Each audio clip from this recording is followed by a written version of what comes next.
नमस्कार, good evening. बहुत स्वागत है आप सबका। मैं पुनीत पाठक हूं और आप देख रहे हैं खबरों का महाबुलेटिन न्यूज डिकोड, जहां आपको मिलती है खबर A to Z। तो आज की बड़ी खबरें और उसके पीछे की असल खबर जानने के लिए देखते हैं आज का न्यूज डिकोड।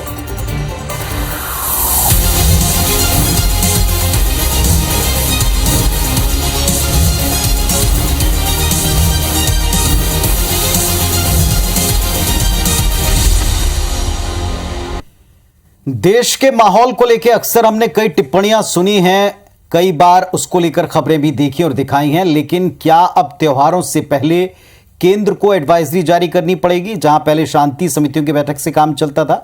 यह सवाल हमने क्यों उठाया, यह आप अभी समझेंगे। खबर हनुमान जयंती से जुड़ी है, जिसको लेकर सबकी अपनी अपनी तैयारियां हैं। बुधवार को केंद्रीय गृह मंत्रालय ने हनुमान जन्मोत्सव पर होने वाले कार्यक्रमों को लेकर राज्यों को एडवाइजरी जारी की और यह कहा है कि कानून व्यवस्था आपकी जिम्मेदारी है, इसे सुनिश्चित करें।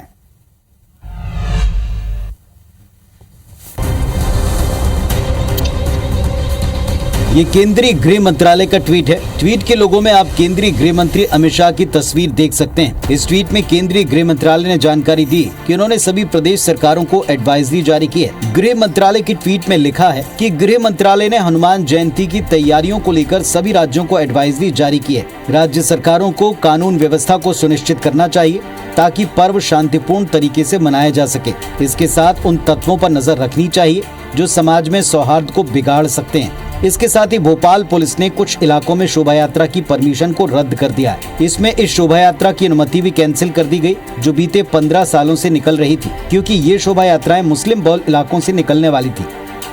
इस पर बीजेपी नेता और पूर्व मंत्री जयभान सिंह पवैया ने ट्वीट किया कि किसी भी राज्य का प्रशासन यदि हनुमान जयंती की शोभा यात्राओं को अल्पसंख्यक बस्तियों से जाने की इजाजत नहीं दे रहा, तो फिर वो ये भी तय करें कि मुहर्रम और ताजियों के जुलूस हिंदू बस्तियों या बाजारों से निकलने की इजाजत नहीं दी जाएगी। कानून और नियम सब पर एक जैसे लागू होने चाहिए। कह सकते हैं कि रामनवमी के दिन हुई हिंसक घटनाओं को लेकर केंद्र और राज्य सरकारें अब सबक ले चुकी हैं। उम्मीद है कि हनुमान जयंती का पर्व अमन और शांति के साथ मनेगा। तो केंद्रीय गृह मंत्रालय को हनुमान जयंती के मौके पर कार्यक्रम ढंग से हो पाए, इसको लेकर एडवाइजरी जारी करनी पड़ी। बड़ा गंभीर मामला है। देश में आखिर ऐसे हालात कब से बनने लगे और ऐसे हालात की कल्पना पहले किसी ने नहीं की? इसके पीछे की वजह क्या है, जरा इसको डिकोड करते हैं। पहली बात, यह बात माननी पड़ेगी कि हमारा समाज जो सौहार्द और सहिष्णुता के लिए सारे दुनिया में विख्यात था, उसके सोशल फैब्रिक यानी कि सामाजिक ताने बाने को नुकसान पहुंचा है। इसमें कुछ गिरहें उधड़ गई। समाज में सहिष्णुता का जो भाव था, टॉलरेंस जिसको हम कहते हैं, वो जरा कम हुआ है। जरा या शायद उससे भी ज्यादा कम हुआ है। गंगा जमनी तहजीब की दोहाई आपने कई बार सुनी होगी, लेकिन ये दोहाई काम नहीं कर रही या वो माहौल नहीं रहा, ये सवाल है। देश में अगर किसी भी धार्मिक आयोजन या पर्व से दूसरे धर्म के लोगों को आपत्ति होने लगी है या इलाके अब धर्मों के मुताबिक बांटे जाने लगे हैं, तो ये बेहद चिंताजनक स्थिति है। ये बेहद चिंता का विषय है। सवाल उठता है, ऐसा हो क्यों रहा है?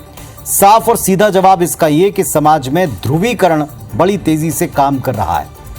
राजनीतिक मतांतर, राजनीतिक पूर्वाग्रह, ये तो हमने पहले देखे, लेकिन इसका असर समुदायों के इस सामाजिक ताने बाने पर पड़ा है, खाई को गहरा किया है, बढ़ा है। ये चिंता की बात है। ये ज्यादा गहरी खाई का होना ये किसी के लिए भी मुफीद नहीं है। आने वाले वक्त में इसका नुकसान एक पर्व या एक वर्ग नहीं, सबको झेलना पड़ेगा। इंटरनेट के माध्यम से फेक न्यूज वायरल होती हैं और इसका असर एक बड़े तेजी से दूसरे स्तर पर और दूसरे लोगों तक, वर्गों तक पहुंचता है। सामाजिकता का भाव खत्म हो रहा है। एक समुदाय दूसरे समुदाय की अच्छाई को देखने और उसे अंगीकार करने की बजाय अब बुराइयों को चिन्हित कर रहे हैं। सवाल उठता है, इसमें किया क्या जाए? समाज में सद्भाव बना रहे, इसकी जितनी जिम्मेदारी सरकारों की है, क्या उतनी आपकी, हमारी और उससे भी ज्यादा धार्मिक गुरुओं की, पंथों की, नेताओं की नहीं बनती? आम नागरिकों की नहीं बनती? ये सारी जिम्मेदारियां अगर निभाई जाएंगी तो शायद ये जो ताना बाना बिगड़ रहा है, इसमें थोड़ी सी गिरावट आए और थोड़ा सुकून समाज में दिखे। खैर, देखते हैं कि इस पूरे मसले पर आने वाले वक्त में कितनी सियासत और कितना सही काम हो पाता है। फिलहाल हम अपने हिस्से का काम कर सकते हैं। फिर कहेंगे कि धर्म के आधार के ऊपर क्या इलाके, शहर के मोहल्ले बांटे जाने लगे हैं और एक इलाके में दूसरे इलाके के जुलूस या शोभा यात्रा ना निकाली जाए, इसके हालात बने और इसका जिम्मेदार कौन? अगली खबर दिल्ली से, जहां सुप्रीम कोर्ट ने 14 विपक्षी दलों की याचिका को खारिज कर दिया, जिसमें ईडी सीबीआई की कार्रवाई पर सवाल उठाए थे। रिपोर्ट देखिए।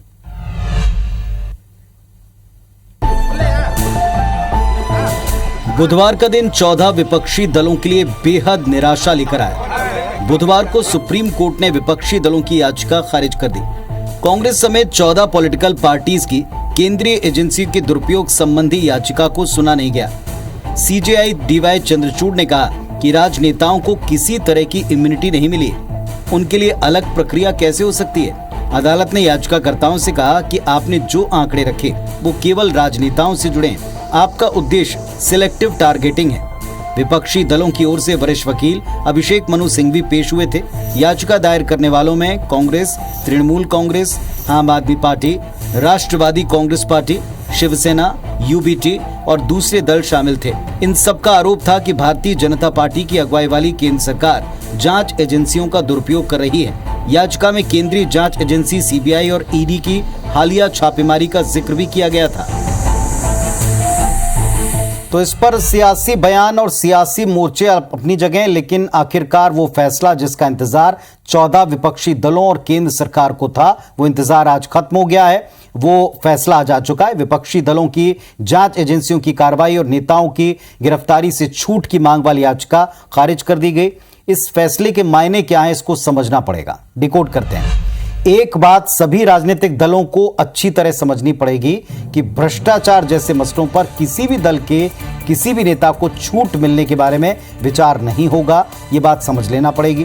कानून सबके लिए बराबर होता है, कम से कम बार बार कोर्ट तो जताता है। अगर किसी ने कुछ गलत नहीं किया तो उसे डरने की जरूरत नहीं होनी चाहिए। विपक्षी दलों की याचिका खारिज हो चुकी है। ओवैसी का इस पर कहना सही लगता है कि इस फैसले का फायदा केंद्र सरकार को मिलेगा। बीजेपी अब प्रचार कर सकती है कि सुप्रीम कोर्ट ने जांच एजेंसियों की कार्रवाई को जायज बताया, यानी जांच एजेंसियां निष्पक्ष तरीके से जांच कर रही हैं। और विपक्ष जो अब तक आरोप लगा रहा था कि जांच एजेंसियां दबाव में हैं, एक तरफा कार्रवाई कर रही हैं, इस आरोप में कोई दम नहीं बचेगा। ये तर्क दिए जाएंगे। वैसे एक बात सही है कि अक्सर जांच एजेंसियों पर सरकार के दबाव में आकर काम करने के आरोप पहले भी लगे हैं और अब भी लग रहे हैं। सुप्रीम कोर्ट ने सीबीआई को सरकार का तोता तक कहा था, यह भी देश ने देखा सुना है। बहरहाल हर सरकार के कार्यकाल में विपक्ष जांच एजेंसियों पर इस तरह के आरोप लगाता है, लेकिन अगर आप ट्रैक रिकॉर्ड देखें तो हमारे देश की जांच एजेंसियां बेहद पेशेवर तरीके से काम करती हैं। हाँ, उनका क्या राजनीतिक इस्तेमाल नहीं होता, ये जरूर अपने आप में एक शोध का विषय हो सकता है, या कम से कम इन गंभीर आरोपों के बाद होना चाहिए। अगली खबर छत्तीसगढ़ से। कांग्रेस पार्टी ने राहुल गांधी की सपोर्ट में #CG stands with Rahul Gandhi अभियान चलाया। देखें जरा इस पर एक रिपोर्ट।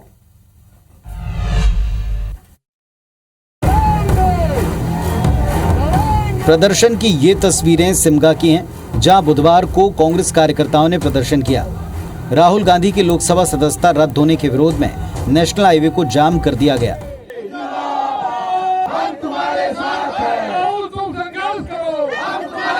इसके साथ ही बुधवार को छत्तीसगढ़ कांग्रेस ने #CG stands with Rahul Gandhi चलाया, जिसके तहत कांग्रेस नेताओं ने राहुल गांधी के समर्थन में वीडियो ट्वीट किए।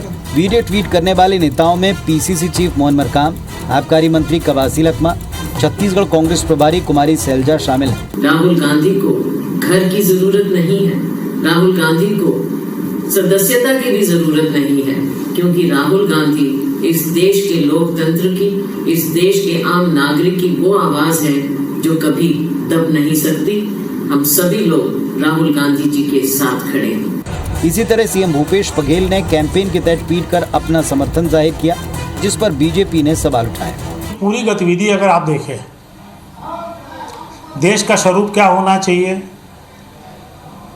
देश कैसा होना चाहिए, उसके छोड़ के राहुल राहुल राहुल, केवल राहुल की बातचीत जनता के बीच में करते हैं। बहरहाल कांग्रेस के कैंपेन में कई मुद्दों पर सवाल पूछते हुए वीडियो बनाए गए और इसे अलग अलग सोशल मीडिया प्लेटफॉर्म्स पर अपलोड किया गया। ये कैंपेन AICC के दिशा निर्देश के बाद शुरू हुआ है।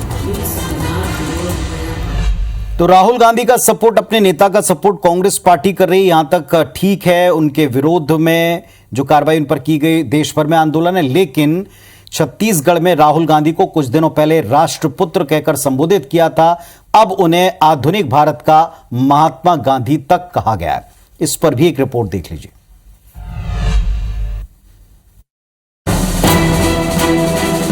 यह है कांग्रेस के विधायक अमितेश शुक्ल, जिन्होंने अपनी पोस्ट में राहुल गांधी को आधुनिक महात्मा गांधी बताया। जाहिर है बीजेपी को बैठे बिठाए एक और मुद्दा मिला है। बीजेपी नेताओं की प्रतिक्रिया आपको सुनवाएंगे। पहले आप अमितेश शुक्ल ने क्या कहा, ये सुनिए। आधुनिक भारत में हमारे राहुल जी जो है वो नए महात्मा गांधी के रूप में उभर रहे हैं, गांधी जी के रूप में, क्योंकि वो सत्य को बोल रहे हैं। अमितेश शुक्ल का बयान जैसे ही सोशल मीडिया पर वायरल हुआ, सियासी प्रतिक्रियाओं का दौर तेज हो गया। निश्चित रूप से राहुल गांधी जी आज के समय में जो लोगों की समस्याएं हैं, जनता की समस्याएं हैं और सरकार की जो कमियां हैं उनको उजागर कर रहे हैं, जो महात्मा गांधी जी भी क्या करते थे। तो आज वो काम कर रहे हैं तो उनकी तुलना उन्होंने महात्मा गांधी से की है, तो कोई गलत नहीं किया है। मुझे लगता है कि राजनीति में इस प्रकार महिमा मंडित करने का जो काम चल रहा है, राहुल गांधी किस मानसिक स्थिति में है लोग जानते हैं। वैसे पहली बार नहीं कि छत्तीसगढ़ के किसी कांग्रेसी नेता ने राहुल गांधी के लिए ऐसी मिसाल दी हो। हफ्ता भर पहले कांग्रेस विधायक सत्यनारायण शर्मा ने राहुल गांधी को राष्ट्रपुत्र की संज्ञा दी थी। और राहुल गांधी की जब चर्चा चल रही तो राहुल गांधी की सदस्यता के रद्द होने और उनके समर्थन में जो प्रदर्शन हो रहे हैं, इस पर एक और बयान आया केंद्रीय मंत्री ज्योतिरादित्य सिंधिया का। जरा उसको भी सुन लीजिए। लोकतंत्र की कानूनी लड़ाई के रूप में प्रेषित करने की कोशिश की। उससे एक बात तो स्थापित हो चुकी है कि कांग्रेस पार्टी इस देश में लोकतंत्र के साथ खिलवाड़ करने में और नई लो पर जाने में कोई कमी नहीं छोड़ेगी। तो खबर आपने देख ली, सबकी सब राहुल गांधी से जुड़ी हुई। कोई उनको आज के दौर का गांधी बता रहा है तो कोई कहता कानून से ऊपर नहीं है राहुल। कांग्रेस नेताओं का कहना है कि राहुल गांधी आधुनिक भारत के महात्मा हैं, तो बीजेपी का कहना है कि राहुल गांधी खुद प्रथम श्रेणी के नागरिक समझने का प्रयास और समझाने का प्रयास कांग्रेस कर रही है। बहरहाल आज इस बहाने राजनीति के इस हथकंडे को भी जरा डिकोड करें जो अक्सर आजमाया जाता है। अमितेश शुक्ल से हम शुरुआत करते हैं। छत्तीसगढ़ के विधायक हैं जिनका यह मानना है कि राहुल गांधी आज के दौर के आधुनिक भारत के महात्मा गांधी हैं, क्योंकि वो सत्य की मशाल लेकर चल रहे हैं। यहां ये बात समझनी पड़ेगी कि देश में अब तक जितने भी महापुरुष हुए उनकी तुलना किसी और से नहीं की जा सकती और न करनी चाहिए। माना कि आपकी आस्था राहुल गांधी के प्रति बहुत है और अच्छी बात है, अपने नेता को डिफेंड करना चाहिए, लेकिन महात्मा गांधी वैश्विक नेता हैं, एक वैश्विक कैडर के महान व्यक्तियों में शामिल हैं। भूतो ना भविष्यति, जिनके बारे में हम कह सकते हैं जो ना हुआ ना उनके जैसा आगे कोई होगा, जिनके बारे में आप स्वयं ऐसा कहते हैं। ऐसे व्यक्तित्व के बारे में अगर आप इस तरह किसी के भी साथ नाम जोड़ते हैं तो क्या ये जस्टिफाइड है, ये बात सोचनी पड़ेगी। अब बात सिंधिया की करते हैं। कहीं ना कहीं उनकी बात में थोड़ा सा दम लगा कि राहुल गांधी ने जो बयान दिया, जिस पर वो कायम है, जिस पर उन्होंने माफ़ी नहीं मांगी, जिस पर कोई रिग्रेट नहीं है, उन्हें तथ्यों और सबूतों के आधार के ऊपर कोर्ट ने अपना काम करते हुए सजा दी। जो बीच में जमानत मिली कानून के मुताबिक मिली, सदस्यता रद्द हुई वो कानून के मुताबिक हुई। सवाल ये देश के सामने कि इसे पॉलिटिकल इशू क्या जानबूझकर बनाया जा रहा है। कानूनी लड़ाई वो लड़ रहे हैं, लड़ना चाहिए, लेकिन राहुल गांधी एक नेता हैं और एक नागरिक हैं। उनका अधिकार है तो कर्तव्य भी हैं, उनकी रणनीति है तो फिर उनके अपने देश के संविधान के प्रति, उनके मानने के प्रति उनका आदर भाव भी दिखना चाहिए। कोई नागरिक कानून से ऊपर नहीं हो सकता। हालांकि इसमें कांग्रेस पार्टी के अपने कुछ अलग और गंभीर आरोप हैं जो कानूनी प्रक्रिया को पूरा करते समय से जुड़े हुए हैं, जज के बदलने से लेकर बहुत सारी बातों पर। अब देखते हैं कि इन बातों को कांग्रेस कितना अच्छे से जनता तक पहुंचा रही। खबर कांग्रेस विधायक बृहस्पति सिंह से जुड़ी, जिस पर आज दिन भर कांग्रेस और बीजेपी आमने सामने रही। बीजेपी कांग्रेस विधायक का इस्तीफा मांग रही है तो कांग्रेस पार्टी अपने विधायक के बचाव में जुटी है। हालांकि थोड़ी असहजता इस मुद्दे पर जरूर दिखी। ये वीडियो मंगलवार से सोशल मीडिया पर वायरल है। वीडियो कांग्रेस विधायक बृहस्पति सिंह का है। इस वीडियो में आप बृहस्पति सिंह को एक बैंक कर्मचारी से मारपीट करते देख सकते हैं। तस्वीरें रामानुजगंज की हैं। अब इस प्रकरण पर प्रदेश में राजनीति भी गर्मा गई। बीजेपी का कहना है कि कांग्रेस के नेता बेखौफ होकर कानून को अपने हाथ में ले रहे हैं। मुझे लगता है कि कांग्रेस के आखिरी जो 4.5 साल होने के बाद इनको लगता है कि अंत समय आ गया है, जितना आतंकित कर लें, जितना लूट करना है कर लें। कांग्रेस पार्टी से मांग करते हैं कि ऐसे हिंसक, ऐसे अत्याचारी विधायक को तत्काल पद से मुक्त करें।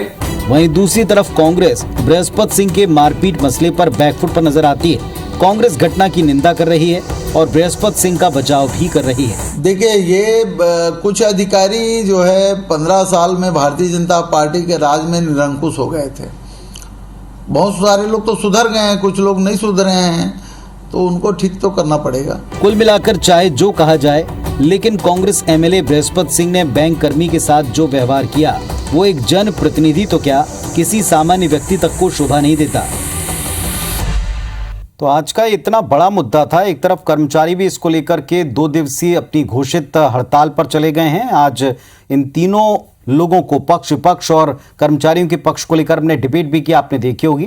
कांग्रेस एमएलए की गुंडागर्दी की गूंज आप कह सकते हैं कि प्रदेश में आज सियासी गलियारे में भी रही और कर्मचारी जगत में भी। बैंक कर्मियों ने विरोध जताया। वक्त है सियासी बयानबाजी इसको जरा डिकोड कर लेने का। कांग्रेस के नेता जिस तरह बृहस्पति सिंह का बचाव कर रहे हैं, नैतिक तौर के ऊपर जितना बचाव किया जा रहा है लोगों को गलत लग रहा है। माना कि आपकी पार्टी के विधायक हैं, लेकिन क्या इसका अर्थ ये हो जाता है कि सत्याग्रह का दावा करने वाली पार्टी इस तरह सुधार में जुटे? माना कि वहाँ किसान की पीड़ा, माना वहाँ किसान की दिक्कत को आप उठाने गए थे, लेकिन सरेआम बृहस्पति सिंह ने बैंक कर्मचारी को थप्पड़ मारे और ये भी कहा कि आगे ऐसा करना पड़ेगा तो गुरेज नहीं करेंगे। कर्मचारी कैसे काम करेंगे? इस पर एफआईआर दर्ज क्यों नहीं? कई सवाल लोगों के जहन में उठे। अगर ऐसा वीडियो किसी आम शख्स का होता तो क्या उस पर कार्रवाई नहीं होती? यहाँ ये बात भी समझनी पड़ेगी कि आम व्यक्ति हो या खास व्यक्ति हो, कानून से ऊपर कोई नहीं। अब देखना ये कि बैंक कर्मी से मारपीट करने वाले कांग्रेस के विधायक पर क्या और कब कार्रवाई होती है। इस पर और कांग्रेस के वरिष्ठ नेता क्या कोई सफाई देते हैं या इसे जस्टिफाई करते हैं? भावावेश में इस तरह के कदम अक्सर उठ जाते हैं, ये बात लोगों को समझ में आ सकती है, लेकिन इसके बाद कहना कि कर्मचारी किसी पार्टी के साथ मिलकर काम कर रहे हैं, भ्रष्टाचार कर रहे हैं, क्या आप अपनी सरकार, अपने विभाग पर गंभीर सवाल नहीं उठा रहे? ये आज डिबेट में भी दिखा, ये और लोगों के जहन में भी उठा। चलिए अगली खबर पर आते हैं। मुख्यमंत्री मध्य प्रदेश शिवराज सिंह चौहान और गृह मंत्री नरोत्तम मिश्रा लगातार पीसीसी चीफ कमलनाथ पर हमला बोले और वो भी ताबड़तोड़ जवाब दे रहे हैं। मध्य प्रदेश में बीजेपी कांग्रेस के बीच आरोप प्रत्यारोप और छींटाकशी का दौर तेज है। सीएम शिवराज और नरोत्तम मिश्रा ने कमलनाथ को घेरने की कोशिश की। शिवराज ने कमलनाथ पर उम्र को हावी होना कहकर तंज कसा, कहा कि कांग्रेस का भगवान ही मालिक है। वहीं नरोत्तम मिश्रा ने सरकार में रहते हुए कमलनाथ ने क्या गलतियां की उसके दोष गिनाए। फिर झूठ का पुलंदा तैयार हो रहा है, पिछले वचन पूरे किए नहीं उनने। कई बार लगता है उम्र अब हावी हो रही है कि आपने किसान को धोखा दिया, 10 दिन में 2 लाख माफ करने का कह के नौजवान को धोखा दिया, ये कसूर था आपका। आप कसूर पूछ रहे हो, आपको कांग्रेस के लोग ही पूरा कसूर बता देंगे। सरकार की ओर से चौतरफा हमला होने पर कमलनाथ ने भी जबरदस्त तरीके से पलटवार किया। उन्होंने कहा कि उनके काम की तो जनता गवाह है, उन्हें किसी और पार्टी के सर्टिफिकेट की जरूरत नहीं है। अपनी सरकार आएगी, हम फिर से कर्जा माफ की योजना लागू करेंगे। कौन सा गुनाह मैंने किया कि मैंने गौशाला बनाई? 1000 गौशाला जो मध्य प्रदेश के इतिहास में नहीं आई, कौन सा पाप मैंने किया? ज्यों-ज्यों चुनाव के दिन नजदीक आ रहे हैं, सत्ता पक्ष और विपक्ष के बीच आरोप प्रत्यारोप और तल्खियां बढ़ती जा रही हैं। तो किसी की उम्र पर, किसी की अवस्था पर, किसी की बीमारी पर कमेंट करना क्या सही है? माना कि चुनावी साल है, लेकिन क्या इस चुनावी साल में आप सवालों के स्तर को पर्सनलाइज लेवल तक ले जाना पसंद करेंगे? अगर ऐसा है तो फिर दोनों पक्ष क्या इसमें पीछे रहेंगे?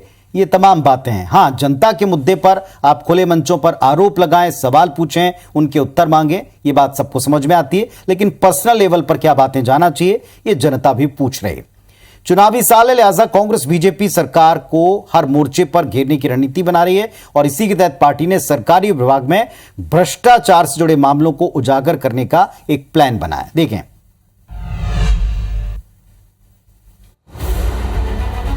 मध्य प्रदेश में चुनावी साल में कांग्रेस बीजेपी और सरकार को घेरने का कोई मौका नहीं छोड़ रही। पार्टी अब सरकारी विभागों के भ्रष्टाचार और अनियमितताओं को जनता के सामने लाने जा रही है। इसकी जिम्मेदारी सूचना का अधिकार प्रकोष्ठ को दी गई। मामला पुख्ता होते ही बड़े नेता इसका खुलासा करेंगे।